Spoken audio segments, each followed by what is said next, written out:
dominical na Igreja Presbiteriana Redenção, em Lagedo, em virtude da impossibilidade de não podermos estar presente fisicamente no templo. Então, estamos aqui transmitindo para os irmãos e a todos que nos ouvem. Então, sejam bem-vindos e que Deus nos abençoe nesta manhã, que Deus nos ajude nesse estudo que nós traremos sobre o livro, baseados no livro de Gerard Van Grunen e Harriet, cujo título é A Família da Aliança. Hoje nós vamos estudar o capítulo de número 3, que é a origem da família.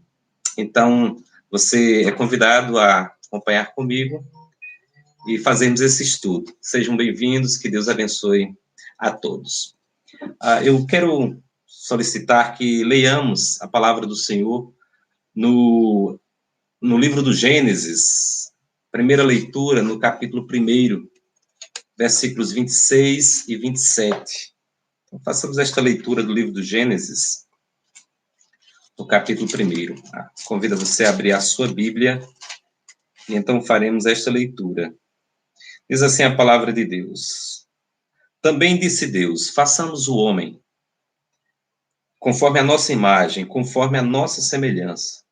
Tenha ele domínio sobre os peixes do mar, sobre as aves dos céus, sobre os animais domésticos, sobre toda a terra e sobre todos os répteis que rastejam pela terra. Criou Deus, pois, o homem à sua imagem. A imagem de Deus o criou, homem e mulher os criou. Daí, em seguida, no capítulo 2, uma vez que no capítulo 1 Moisés fala da criação do homem, de maneira genérica, homem e mulher os criou, diz lá, Deus fez o homem depois de ter feito as demais criaturas. Então, ele fala de maneira específica da criação do homem, quer dizer, de uma maneira geral da criação do homem e mulher. Mas, de maneira específica, ele vai falar no capítulo 2, e eu convido para essa leitura a partir do versículo 4. Esta é a gênese dos céus e da terra, quando foram criados, quando o Senhor Deus os criou. Não havia ainda nenhuma planta do campo na terra, pois ainda nenhuma erva do campo havia brotado, porque o Senhor Deus não fizera chover sobre a terra, e também não havia homem para lavrar o solo. Mas uma neblina subia da terra e regava toda a superfície do solo. Então formou o Senhor Deus ao homem do pó da terra, e lhe soprou nas narinas o fôlego da vida, e o homem passou a ser alma vivente. E plantou o Senhor Deus um jardim no Éden, da banda do Oriente, e pôs nele o homem que havia formado. Do solo fez o Senhor Deus brotar toda sorte de árvores agradáveis à vista e boas para alimento, e também árvore da vida no meio do jardim, e árvore do conhecimento do bem e do mal. Então, nos diz essa primeira parte. Logo em seguida vai falar também sobre a ordem que Deus deu ao homem. A partir do versículo 18, fala sobre a formação da mulher. Disse mais o Senhor Deus, não é bom que o homem esteja só. Far-lhe-ei uma auxiliadora que lhe seja idônea. Havendo, pois, o Senhor Deus formado da terra todos os animais do campo e todas as aves dos céus, trouxe-os ao homem para ver como este lhe chamaria, e o nome que o homem desse a todos os seres viventes, esse seria o nome deles. Deu nome o homem a todos os animais domésticos, às aves dos céus e a todos os animais selváticos. Para o homem, todavia, não se achava uma auxiliadora que lhe fosse idônea. Então o Senhor Deus fez cair pesado sono sobre o homem. E este adormeceu, tomou uma das costelas e fechou o lugar com carne. Então o Senhor Deus fez cair, O versículo de número 22 diz: E a costela que o Senhor Deus tomara ao homem, transformou-a numa mulher. E disse o homem: Esta, afinal, é osso dos meus ossos, e carne da minha carne. Chamar-se-á varoa, porquanto do varão foi tomada. Por isso, deixa o homem pai e mãe, e se une à sua mulher, tornando-se os dois uma só carne. Ora, um e outro, homem e mulher, estavam nus e não se envergonhavam. Esta é a leitura que nós tomamos como base para o estudo do capítulo 3 do livro A Família da Aliança, cujo título é A Origem da Família. Vamos ter uma oração ao nosso Deus pedindo a sua graça, a sua bênção sobre nossa vida nesse momento. Senhor Deus, graças te damos por tua bondade, Deus. Graças te damos por estar nessa manhã e poder louvar e engrandecer o teu santo nome, Senhor. Na verdade, Senhor, temos o desejo de estar juntos, reunidos como povo do Senhor, como família do Senhor, para ali te prestar culto, ó Deus. Todavia, estamos, de certa forma, limitados e, por enquanto, nos contentamos, ó Deus, em aqui poder transmitir a tua mensagem, a tua palavra aos irmãos da Igreja Presbiteriana, Redenção, e irmãos de outras denominações também, e amigos que ora estão ligados nesta live, ou que irão ouvir no momento oportuno. Obrigado, Senhor. Te pedimos que o Senhor nos ilumine a mente e o coração, para que tenhamos um bom entendimento, Deus, da tua palavra, e que possamos também transmitir de maneira adequada esse estudo. E que o Senhor, ó Deus, aplique ao coração de cada pessoa que ouve, ó Deus. E que o Senhor possa também, assim, fortalecer cada família. Nós te louvamos e nós te agradecemos em nome de Jesus. Amém. Bom, como eu disse, o nosso estudo hoje está baseado no capítulo 3 do livro A Família da Aliança, cujo título é A Origem da Família. Então, vejamos, até aqui, nós podemos ver, nos capítulos anteriores, que o nosso livro base para o estudo acerca do tema família é a Bíblia, é a palavra de Deus. Por assim dizer, de maneira mais estrita, é o único que tem autoridade de falar sobre a família, porque ele é Deus, é o Criador, ele é o Senhor da família. E nós falamos também semana passada sobre a família da aliança, os conceitos. O conceito, primeiramente, do que é família, e nós vimos que entendemos a família mais aproximado do conceito bíblico é o que se chama de a família tradicional. Pai, mãe e filhos, né, formando ali um núcleo familiar. Claro que a família ela tem uma extensão mais além, os grupos, clãs, do qual aquela família, aquele núcleo faz parte. E aí nós falamos também sobre o conceito da aliança, mostrando que esse foi o propósito de Deus. Deus estabeleceu aliança com o ser humano, né?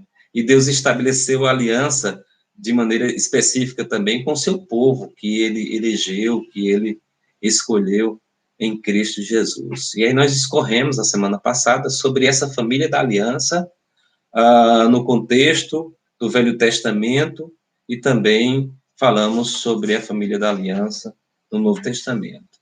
Então, agora nós vamos falar sobre a família na sua origem. Então, vejamos o seguinte que nos diz o pastor Gerard Van Grunen. Ele diz o seguinte: a família foi planejada por Deus. Deus a planejou.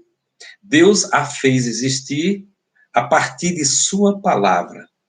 Então, vejam só. Deus, ele criou a família. A família não simplesmente começou a se desenvolver dentro de um contexto social, e aí, então, as pessoas começaram a ter alguma ideia de família. Não, Deus, na verdade, foi quem já estabeleceu a família, porque ele foi quem criou a família. E ele deu ordens específicas e claras a esta família. A família, ela deveria ser formada, Deus assim estabeleceu, dizendo como ela deveria ser composta e qual seria o seu propósito. Assim, Deus estabeleceu claramente nas Sagradas Escrituras. Como no texto que nós lemos, Gênesis capítulo 1, façamos o homem a nossa imagem, conforme a nossa semelhança, disse o Senhor. Tem ele domínio sobre os peixes do mar, sobre as aves dos céus, sobre os animais domésticos e sobre sobre toda a terra e sobre todos os répteis que rastejam sobre a terra. Então criou Deus, pois, o homem à sua imagem, a imagem de Deus o criou. Homem e mulher os criou. Então é preciso que nós tomemos nota. Deus disse, façamos. Né? Então, aqui a palavra está no plural, nos reportando a Trindade. Porque ali estava o Pai, o Filho e o Espírito Santo. Quando a família foi criada, quando homem e mulher foram criados e a família foi criada.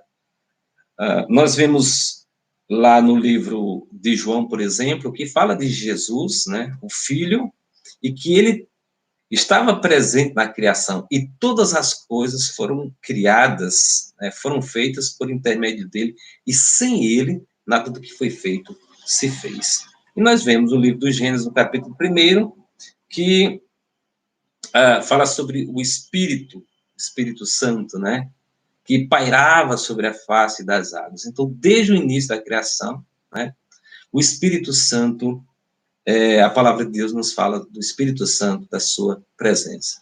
Então, vejamos, Pai, Filho e Espírito Santo formando a Trindade Santíssima, estão presentes na formação da família, na criação da família. Então, vejamos, em outras palavras, nós poderíamos dizer o seguinte, que Deus teria dito, façamos o homem e a mulher como nós, vamos fazê-los nossos representantes, que eles nos espelhem, para que, vendo uns aos outros, enquanto se entendem a si mesmos, possam chegar a uma clara concepção do que somos nós, as pessoas do Trino Deus. Então, de fato, nós vamos ver nas Sagradas Escrituras que Deus tem um propósito de que o homem conheça-se a si mesmo e que o homem conheça a Deus, de maneira que Deus vai se revelando paulatinamente, né, durante a história da humanidade e se revelando ao ser humano. O propósito de Deus é que o homem o conheça, o glorifique, né, e possa gozar a sua vida em relação com ele para sempre. Então, eles receberam uma ordem para serem frutíferos, quando Deus disse, e enchei toda a terra. Então, eles foram colocados por Deus para aumentar em número. Deveriam encher a terra e, assim, agirem juntos. Eles deveriam praticar o domínio sobre os peixes, sobre os pássaros e sobre toda a criatura que existe sobre a face da terra. Então, vejamos. Deus planejou a família. Esta a afirmação categórica. E Deus também prescreveu como ela deveria ser formada. E também qual seria o seu propósito. É isso que nós vemos no livro do Gênesis, no capítulo 1. Todavia, isso nos traz uma questão. Será que devemos tomar a narrativa bíblica da criação seriamente? Será que deveríamos pensar nessa narrativa apenas como uma maneira de expressar que foi Deus quem criou todos os seres humanos e que aquilo ali não seria uma história real, um fato acontecido, né? Mas apenas uma maneira de dizer que Deus criou tudo que existe, Deus criou também o ser humano, não necessariamente que tenha havido um homem e uma mulher, né? E não necessariamente que tenha havido uma determinação que eles dois fossem um e tal, e procriasse.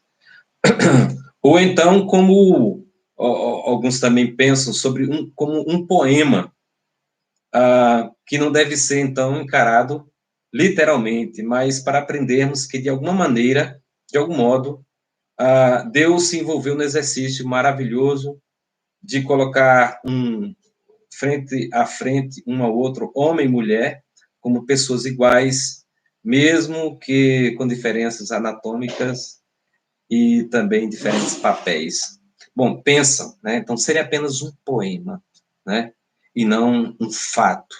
Deus criou um primeiro homem e uma primeira mulher e ali estabeleceu a família. Bom, nós temos de tomar, aqui seria o conceito realmente cristão, né, bíblico. Não devemos considerar isso que eu falei agora há pouco, né, não é meramente um poema. Né, não é somente uma maneira de expressar como foi que Deus criou todas as coisas, incluindo o ser humano, não, e que isso não seria entendido literalmente, né? Nós precisamos tomar o relato da criação com seriedade. Ele é parte infalível, faz parte o relato da criação da infalível e inerrante revelação de Deus. Esse relato da criação nos dá, em forma embrionária, a prescrição de Deus para a família. É uma prescrição para homem e mulher juntarem-se fisicamente para que tivessem filhos. Portanto, repetindo, a prescrição de Deus para a família, de acordo com o relato da criação. Então, isso nós vemos na palavra de Deus, e se nós não tomarmos isso como literal, Deus criou um homem, Deus criou uma mulher, e Deus deu ordens específicas a eles para que se tornassem uma família, e então, assim, pudesse espelhar a sua glória neste mundo. Se nós não levarmos isso a sério, nós comprometemos toda a nossa ligação com as Sagradas Escrituras. Nós comprometemos as Escrituras bíblicas como um livro sério. Nós prejudicamos essa concepção, né? Então, a Bíblia é infalível e inerrante. Ela é outra coisa, não é outra coisa senão a palavra de Deus. Então, nós temos que crer nela em tudo que ela nos fala, nos afirma. Né? Mas será que aqui é o livro do Gênesis, né, que foi escrito por Moisés, né? Ele fala desse relato da criação. Será que o próprio Moisés leva em consideração que essa criação do homem e mulher é uma criação literal? E o que dizem os outros escritos da palavra de Deus? Né? O que diz o livro dos Salmos? O que dizem os profetas? O que dizem os apóstolos acerca desse relato da criação? Será que eles tomam isso literalmente, né? Ou será que eles dizem que não? Seria apenas uma maneira de expressar que Deus criou um homem, mas não como é que Deus fez o homem, né? E muito menos que ele tenha tido algum propósito em relação ao homem e mulher na formação de uma família. Então, nós temos que fazer uma leitura das Sagradas Escrituras. Então, vamos um pouco mais adiante e vamos ver em Deuteronômio, no capítulo 4, versículo 32. Moisés estava ali falando em nome de Deus, e Moisés já estava próximo de entrar com o povo de Israel à terra prometida. Eles estavam do lado de cá, do Jordão, onde 2,5 tribos iriam ficar como posse daquela terra, mas eles ainda não estavam do outro lado, ainda não tinham entrado para conquistar toda a terra. E Moisés, então, nos diz a palavra de Deus que ele disse assim,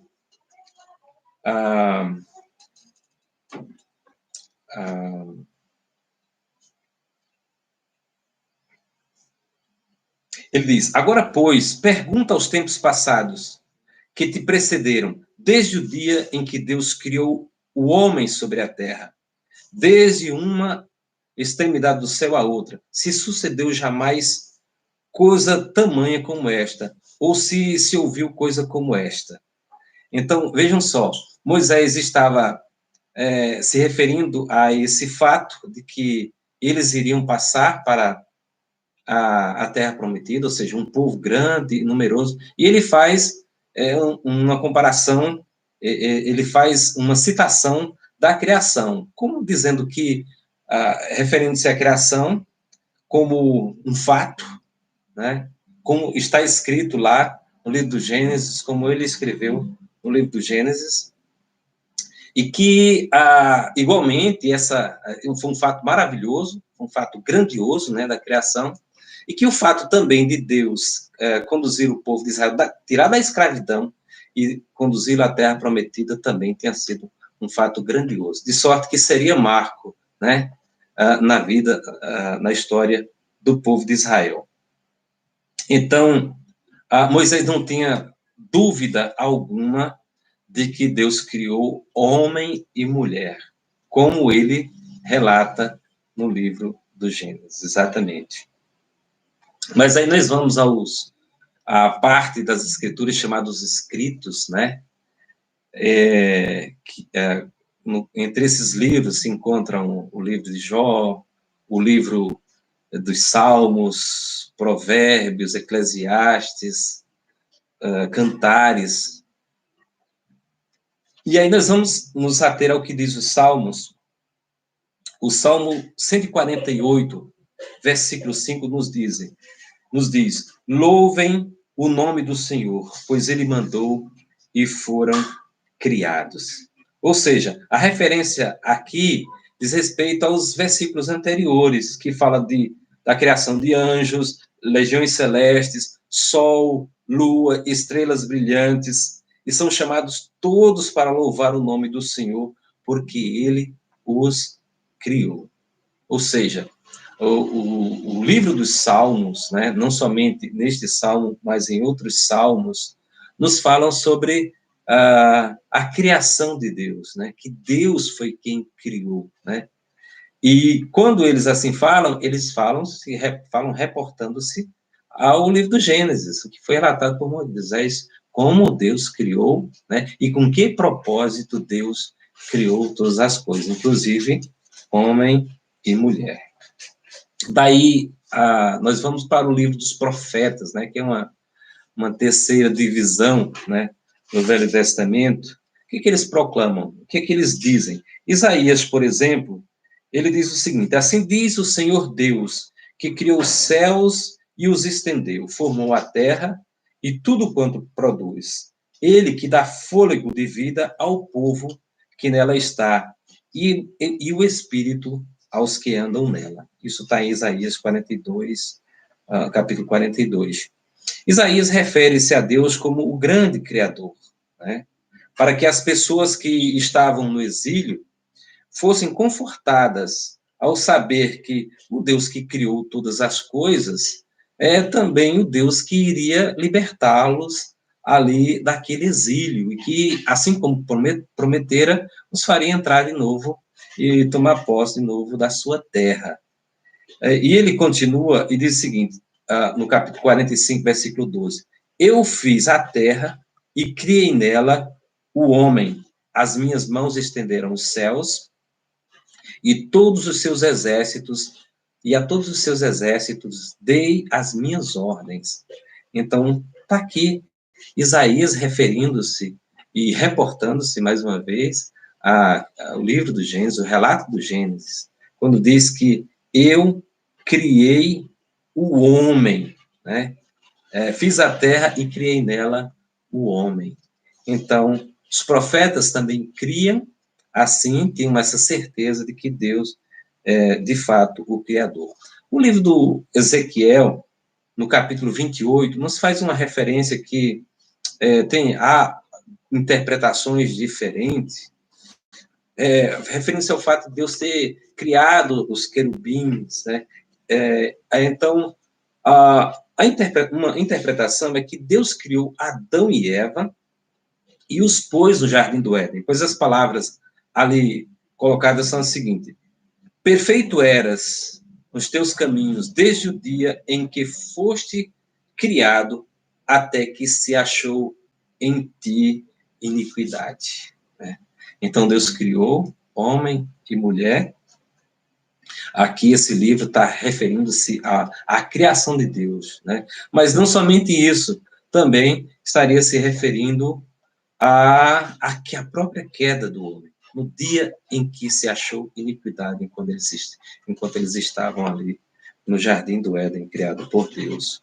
Bom, falamos do Velho Testamento, né? As suas principais divisões, e aí nós também falamos sobre o Novo Testamento, né? Vamos falar sobre o Novo Testamento. O que o Novo Testamento nos diz acerca do relato da criação? Então, nós vamos ver, por exemplo, Marcos, o evangelista, no capítulo 13, versículo 19, ele diz que desde o princípio do mundo, que Deus criou. Então, ele faz essa referência, né? Desde o princípio do mundo. Aí ele acrescenta que Deus criou. E assim como Marcos, todos os demais autores do Novo Testamento, eles, quando vão se referir à existência de todas as coisas, à existência do homem e da mulher, eles vão apontar para o princípio, o relato do livro do Gênesis. Por exemplo, Romanos capítulo 1, versículo 20, Paulo faz claramente alusão à criação. E também na carta aos Efésios, ele afirma especificamente o seguinte, ele falando sobre o seu ministério, né? E manifestar qual seja a dispensação do mistério, desde os séculos oculto em Deus, que criou todas as coisas. Então, vejam que Paulo, ele faz a citação que Deus criou todas as coisas e tinha mantido o evangelho até então, né, em oculto, a maneira, o modo como ele salvaria toda quando ele disporia para a humanidade a possibilidade da salvação seria através do evangelho, através da pessoa bendita de Cristo Jesus.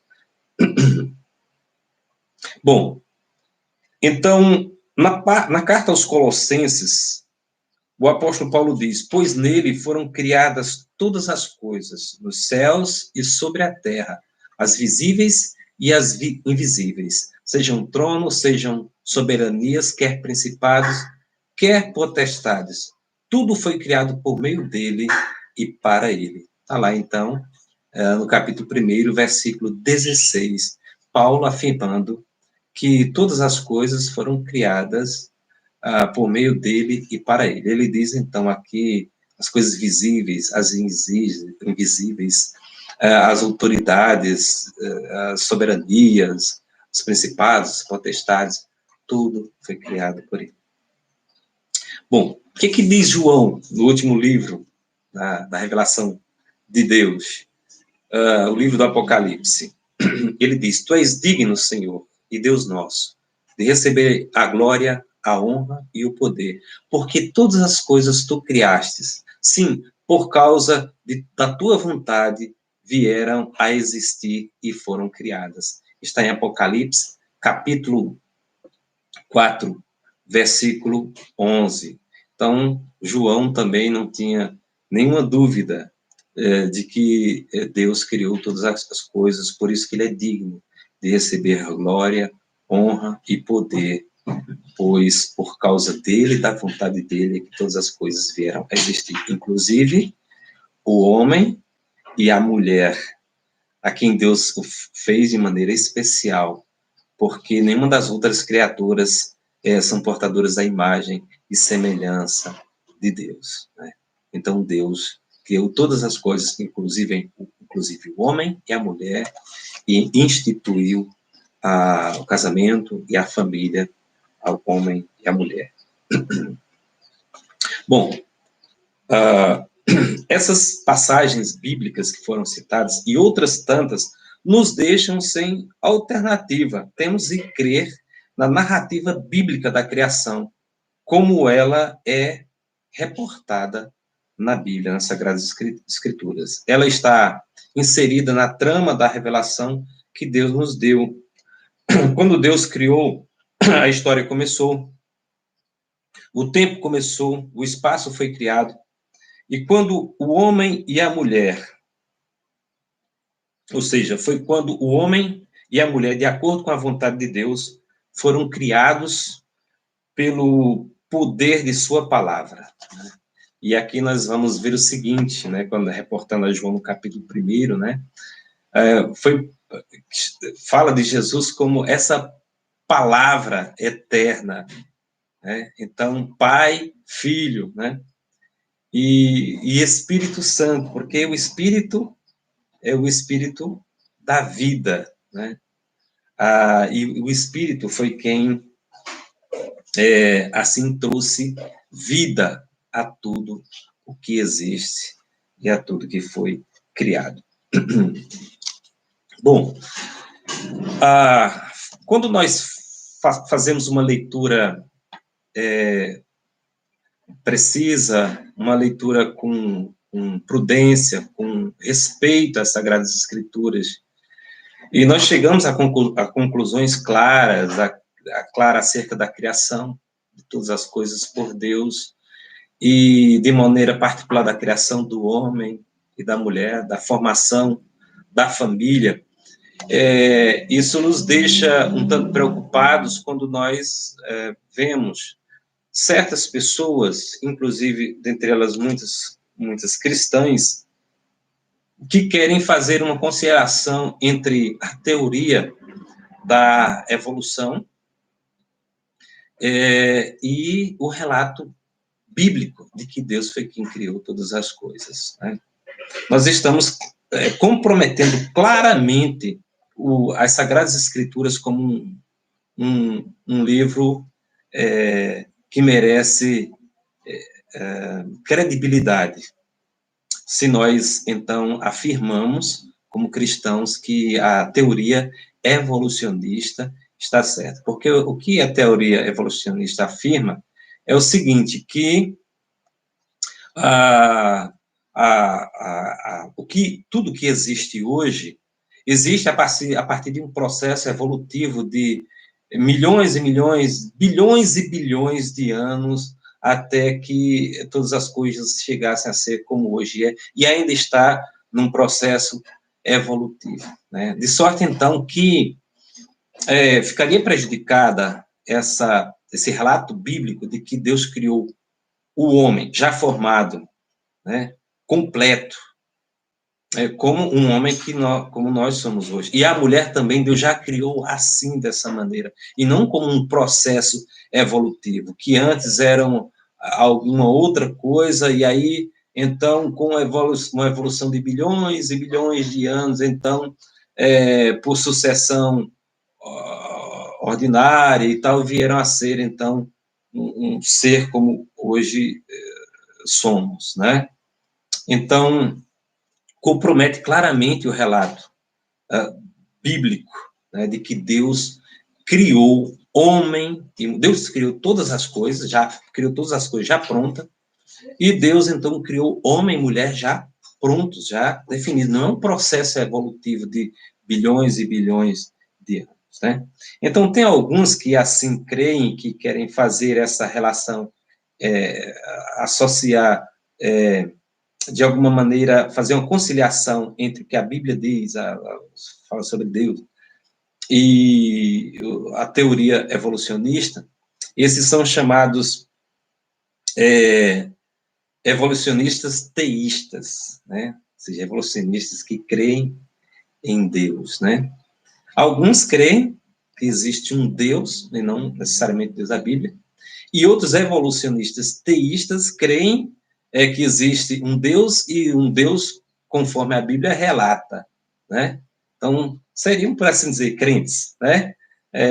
seja ele católico, protestante e tal, mas que faz essa conciliação entre a teoria da evolução e a existência de Deus, né? Mas, infelizmente, estão redondamente equivocados, porque é impossível, né, crermos no Deus da Bíblia e aceitarmos a Bíblia como infalível e inerrante, e, ao mesmo tempo, admitir que, segundo essa teoria, que não é uma ciência em si, né, mas é uma teoria da evolução, né? Então, essa teoria, ela, na verdade, ela está totalmente equivocada, né, quando afirma que o que existe hoje foi um processo de bilhões e bilhões de anos, né? Quando nós vamos fazer um estudo mais específico, nós vamos perceber que a Terra e tudo que existe é bem mais novo do que alguns querem afirmar, né? E existem homens de Deus sérios, né?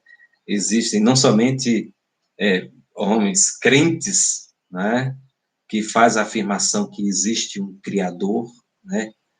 E mas vamos encontrar e que já criou as coisas já formadas como hoje são. Existem, evidentemente, mutações, mudanças, mas não há nenhuma base para que se afirme que houve um processo de bilhões e bilhões de anos para que as coisas fossem como são hoje. Pessoas que não são crentes no Deus da Bíblia, mas que são pessoas sinceras, cientistas sinceros acabam afirmando que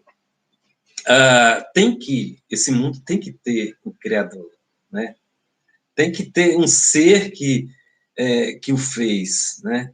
E que as coisas como existem hoje, elas tiveram uma origem que fez do que dessas coisas serem o que são hoje. Então, mesmo cientistas que não são cristãos, é muito importante que a gente enfatize isso. Claro, nós vamos encontrar muitos que seguem a teoria evolucionista, inclusive eles se contradizem entre si todo o tempo, né? Não segue apenas uma mesma linha, tem várias vertentes a se trabalhar sobre o evolucionismo, né? Então, vamos pensar seriamente, nunca foi o problema, nunca foi a ciência, né? Mas o problema sempre foi do homem em relação ao seu Criador. A questão é se eles aceitam e se submetem a Deus, né, como sendo Deus, e tendo, portanto, o seu relato como um relato verdadeiro, ou se não acredita em Deus e na sua palavra como sendo realmente procedida dele. E então isso é que faz a diferença, né? Então é muito fácil aceitar uma teoria que ela não tem base, não tem consistência realmente, né? Se na minha cosmovisão, se no meu pensamento eu sou contra Deus, né? E aí aqueles mesmo, alguns que creem nas escrituras e tal, eles, como a questão de ética, eles não querem se submeter àquilo que a palavra de Deus diz, então ele vai falar sobre o casamento, né? Vai falar sobre a família, falando como se fosse uma construção social e não como tendo sido Deus que tem estabelecido realmente homem e mulher, estabeleceu esse núcleo familiar como o propósito de Deus como Deus queria que fosse a família, né? Não querendo dizer que Deus não estabeleceu como deve ser formada a família e nem qual o propósito de existência da família, né? Então depende de como estas pessoas vão... É a sua relação com Deus, depende da sua relação com Deus. Não é questão de ciência, é questão da sua relação com Deus. Bom, então nós vamos caminhando para o final, mas assim nós vamos ler no livro do Gênesis, no capítulo 2, do versículo 18 ao 25, onde esse texto nos apresenta o relato da criação do homem e da mulher de maneira específica. No livro do Gênesis, ele fala de um relance, de uma maneira geral, mas aqui ele fala de maneira específica e mostra claramente como foram criados o homem e a mulher. Então, começa no versículo 4, nos dando maiores detalhes dessa criação.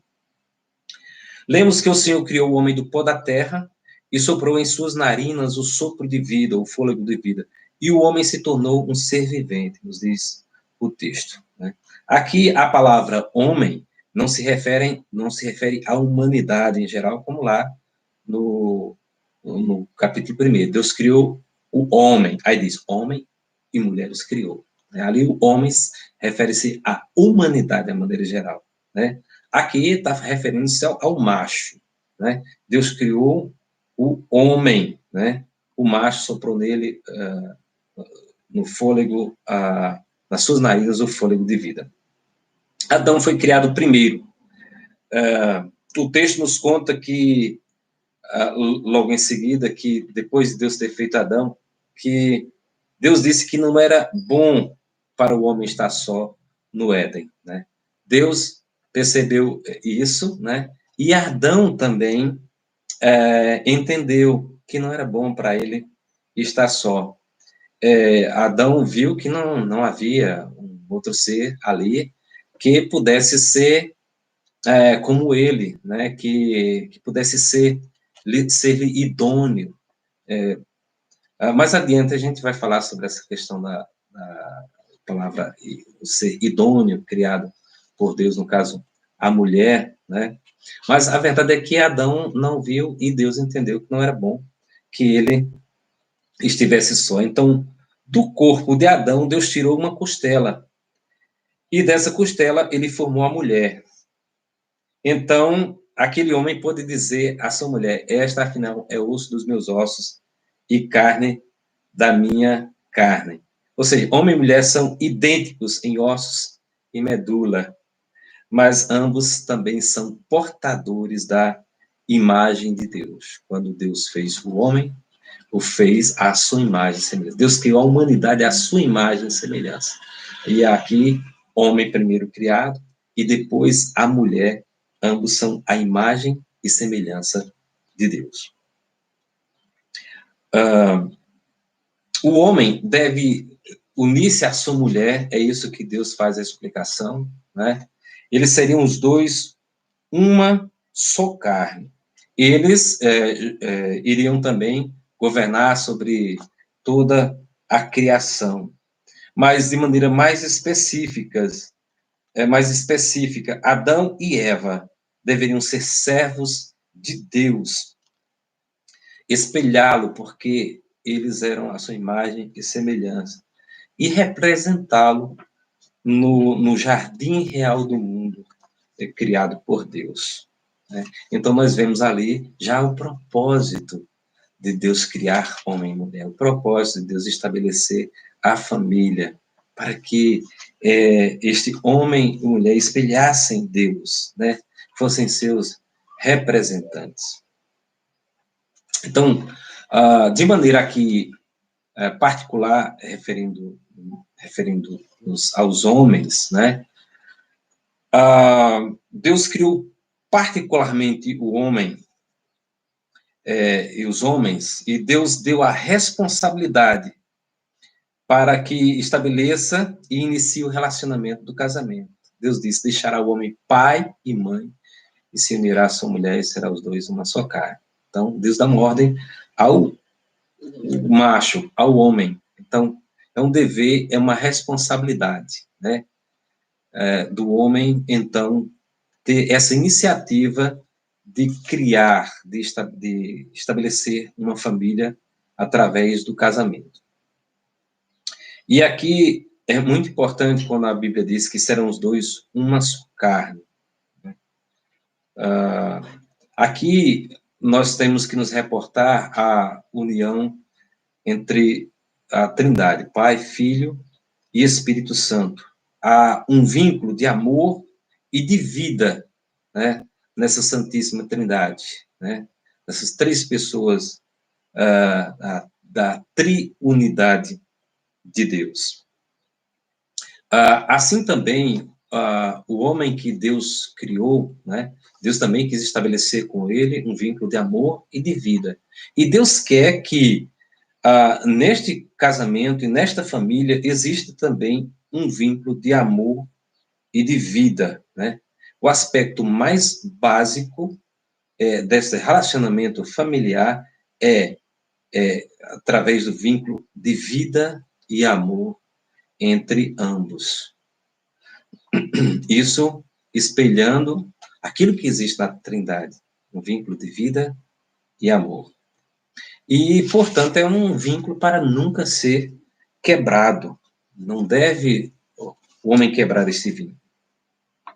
Então, vejam só, Deus ali criou o macho, o homem, o marido, e ele tem a responsabilidade básica e primária de iniciar a formação de uma unidade familiar e de manter este vínculo de amor e vida que manterá a unidade intacta, ou seja, a responsabilidade do homem, né, ter todo o esforço na administração do casamento e da família, de manter esta unidade intacta. Alguns podem dizer que se perde muito tempo com o Velho Testamento e não se dá ênfase ao Novo Testamento. Mas quando nós vamos ao Novo Testamento, né, nós vamos ver, por exemplo, em Mateus, no capítulo 19, que há um diálogo travado entre Jesus, né, e alguns judeus, e neste diálogo se trata sobre o assunto da família, trata-se sobre o assunto do casamento e da família. E então o Senhor Jesus se reporta ao princípio do livro do Gênesis, quando ele diz, quando eles perguntam sobre a questão do divórcio que foi permitido por Moisés, mas aí o Senhor Jesus responde, não foi assim desde o princípio. E desde o princípio está escrito, deixará o pai e mãe e se unirá a sua mulher e serão os dois uma só carne. De modo que já não são dois, mas uma só carne. Portanto, o que Deus ajuntou, não o separe o homem. Né? Sobre essa questão de divórcio e tal, mas vamos falar mais especificamente posteriormente. Né?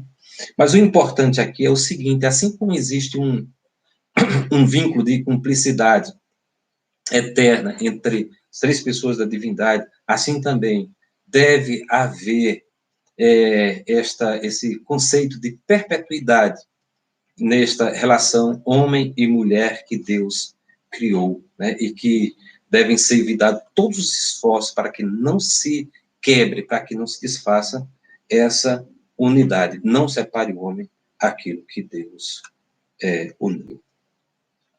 Bom, então nós vamos ver, por exemplo, em as palavras do apóstolo Paulo, referindo-se então a homem e mulher que foram criados por Deus e que foram unidos em família, nós podemos ler no livro na carta aos Efésios, no capítulo 5, ele fala sobre essa relação homem e mulher, inclusive mostrando de maneira bem clara, né,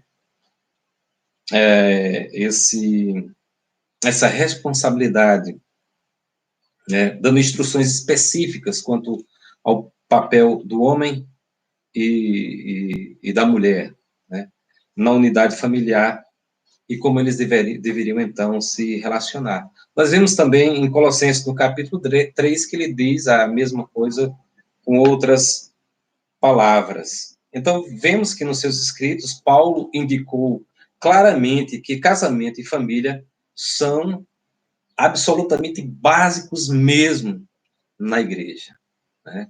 Ou seja, de uma maneira geral, Deus criou o casamento em relação à humanidade, de maneira geral, e de maneira particular em relação à igreja.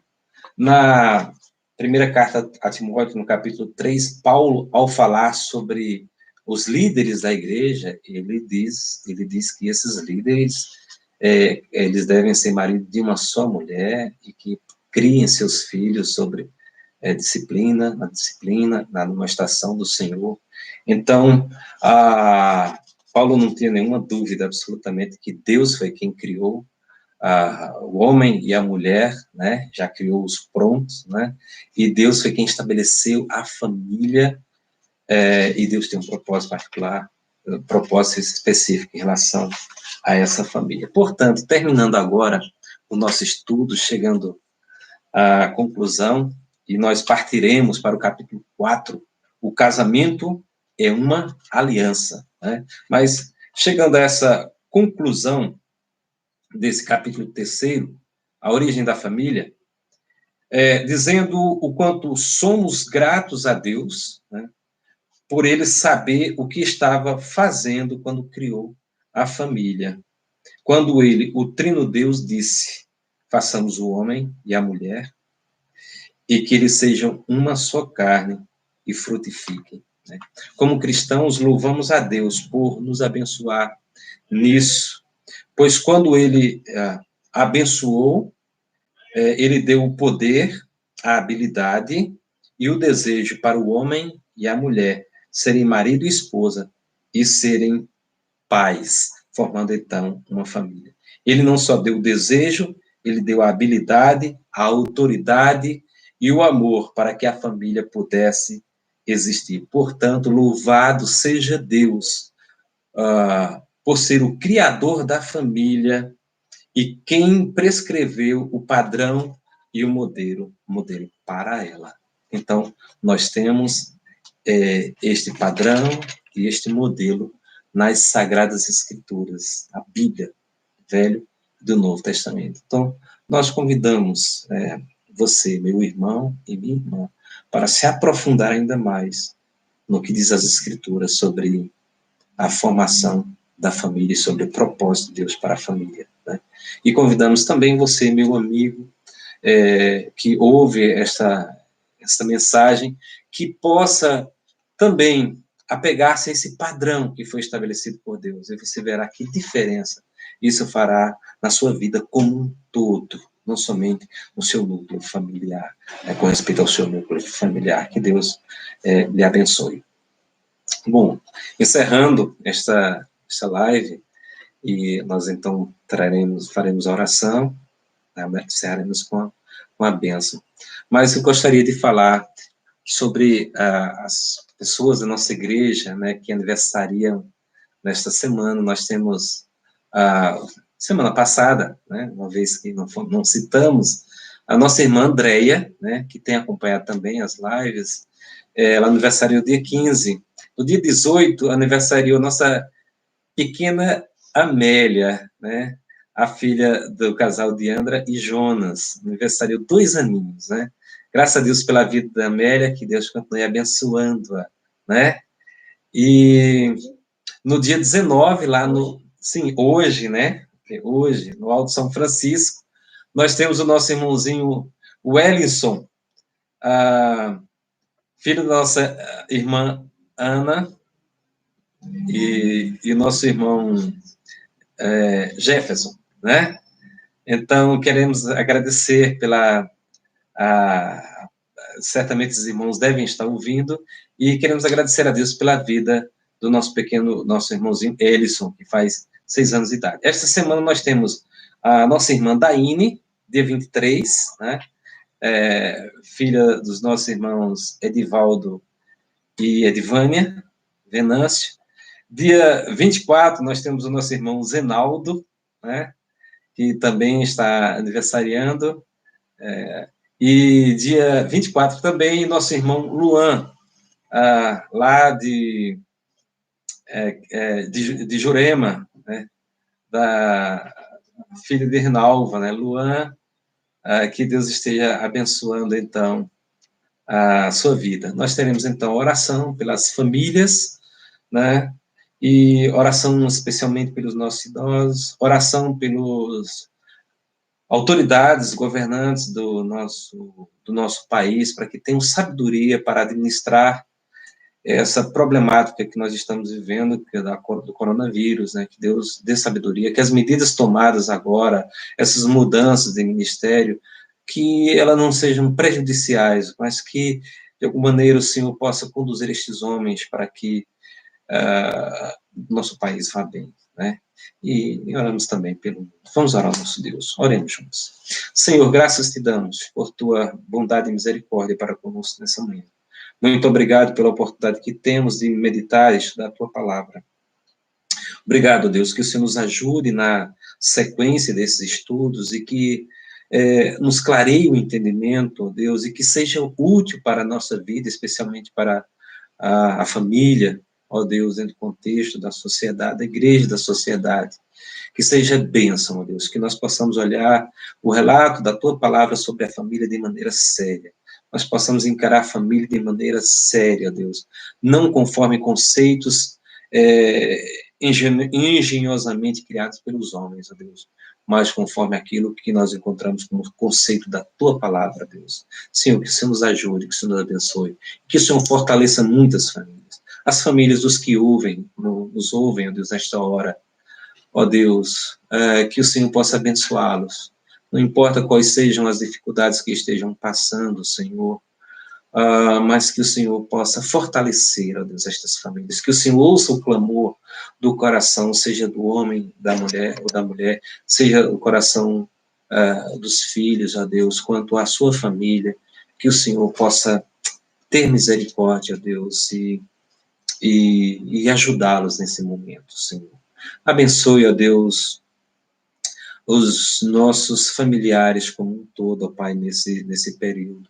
De maneira particular, pedimos pelos idosos. Peço pela minha mãe, Zolira, lá em Salgueiro, ó Pai. E peço pelos irmãos dessa igreja, idosos também, Igreja Presbiteriana Lajedo, e os demais idosos das famílias que nos ouvem, ó Deus, e dos idosos nossos no mundo inteiro, dos grupos de risco, ó Deus, que o Senhor tenha misericórdia e o Senhor nos ajude, ó Deus, nessa pandemia. Sabemos, ó Deus, que tu tens os teus propósitos e há de cumpri-los, ó Deus, independentemente do que nós achamos ou pensamos, ó Deus.